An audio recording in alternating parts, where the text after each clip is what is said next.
है। हाँ, क्या समझौता हुआ वार्ता? वार्ता के अंदर समझौता ये हुआ है कि भाई जो हमारी जो इथेनॉल फैक्ट्री है उसके लिए एक 5 सदस्यीय कमेटी बनाई है।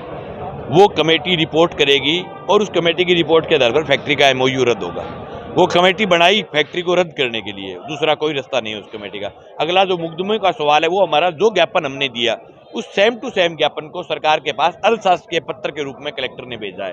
ये पहली दफा भेजा है, अब तक कलेक्टर ने अशासकीय पत्र नहीं लिखा था इस मामले में। तीसरा सवाल, हमारी 2 एफआईआर थी बड़ी, वैसे तो 6-7 मुकदमे कर दिए। हमने कहा है कि इस मामले में जितनी भी एफआईआर दर्ज हुई है, सब एफआईआर की जो जांच है वो सीआईडी सीबी के पास जाए। वो इसलिए जाए कि अगर जांच राजस्थान पुलिस के पास यहाँ रहेगी तो हमारे जो आंदोलनकारी है उनको लगातार परेशान किया जाएगा, उनको डराया जाएगा, उनको गिरफ्तार किया जाएगा।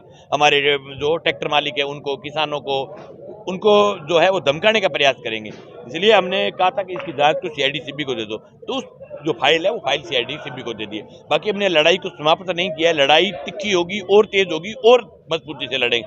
जब तक ये फैक्ट्री वाली जमीन वापस बिक नहीं जाए तब तक लड़ाई का पीछा नहीं छोड़ेगा।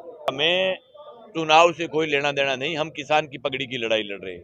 बीजेपी की तो बाटी पूरे देश में मांझी जाएगी, ये लक्षण रखेंगे तो यूं किसानों को पिटवाएंगे, बंदूकों के दम पर फैक्ट्रियां लगाएंगे, महिलाओं को पीटेंगे, बुजुर्गों की पगड़ियां उछाड़ेंगे, तो लोग इनको रसगुल्ले थोड़े ही देंगे, लोग इनके खिलाफ लड़ेंगे।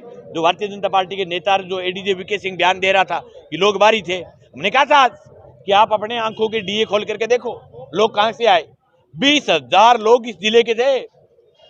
बाकी जो लोग ऊपर थे वो लोग कोई बाहर से किसी के साथ कोई लीडर आया उसके साथ। राकेश टिकैत के साथ कितने लोग आए?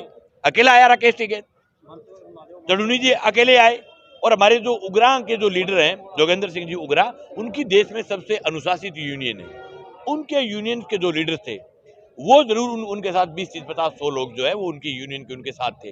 बाकी बाहरी लोगों को तो बुलाए नहीं, बाहरी वालों को तो बुलाएंगे उस दिन इनकी फट्टे तक जानेंगे। 10 लाख लोग ले आएंगे हम। 50,000 लोग टारगेट ये है। 50,000 लोग खड़को करांगा ठाड़ो बतावा को नहीं। पहले महंगाई जब तक फैक्ट्री की जमीन बेच के नहीं दे देता लड़ांगा। एमओयू रद्द को नहीं हुए तो लेटर लिखा है, एमओयू रद्द होती मुकदमा वापस होगी, जब तक ये लड़ाई रहेगी जारी। और संगरिया के अंदर जो है वो 50,000 लोगों की ऐतिहासिक महापंचायत करेंगे।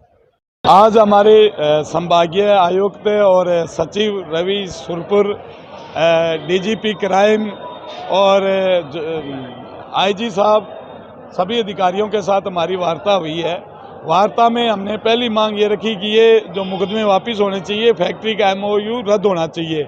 तो उन्होंने ये बताया कि इसकी रद्द की प्रक्रिया है उसको करेंगे। तो संघर्ष समिति ने ये कहा कि इसका एक डीओ लेटर जो प्रशासनिक जो लेटर है वो यहाँ का कलेक्टर जारी करे और उसकी कॉपी हम दे।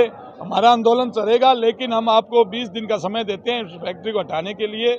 और जो लेटर है वो राज्य सरकार जल्दी से जल्दी इसको अमल में लाए। इसलिए 7 संगरिया के अंदर धान मंडी में किसान महापंचायत रखी है।